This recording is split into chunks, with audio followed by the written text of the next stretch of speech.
მე არც იმ ქვეყნად ვარ და არც ამ ქვეყნად. საუბარი ძალიან მიჭირს, იმიტომ რომ არ ვარ მიჩვეული ჩემი განწყობის სხვისთვის თავის მოხმობას. მე მინდა რომ სიარული შევკრო და დამეხმაროთ. მხოლოდ ერთ წამს შეუძლია ადამიანის ცხოვრება ჯოჯოხეთად აქციოს. ამიტომ ადამიანები უფალს მადლობას უნდა ვწირავდეთ შვიდობით გათენებული ყოველი დილისთვის. მრავალი წლის წინ 23 წლის სიცოცხლით სავსე გოგონა როზა ავარიაში მოყვა. მანქანა ჰაერში ავარდა დიდ სიმაღლეზე და მანქანაში მჯდომი ულამაზესი, ნიჭიერი და სიკეთით სავსე როზას ცხოვრება ზუსტად ერთ წამში ჯოჯოხეთად გადაიქცა. არ არის არ ურჩევ რომ ეს განიცადოს, იმიტომ რომ იმდენი რას მე მოითმინე, ვერავინ ვერ მოითმენს ამას. მაგრამ რადგან ხმეთ მე ეს განსაცდელი მე გამომიგზავნა. მე იტიტება უფალს.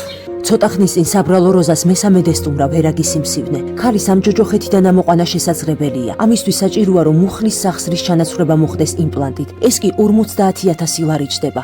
ღვთისმიერო ადამიანებო, თქვენ მიერ გაღებული თუნდაც 1 ლარი ძალიან მნიშვნელოვანია. იმპლანტის ჩასმის შემდეგ როზას ჯოჯოხეთი დასრულდება. უფალი არასდროს დაგივიწყებთ ამ სიკეთეს. სიცოცხლის მოყვარული ადამიანი არ მინდა სიკვდილს ნატრობდე. მინდა ცხოვრება გავაგრძელო, გთხოვთ დამეხმაროთ.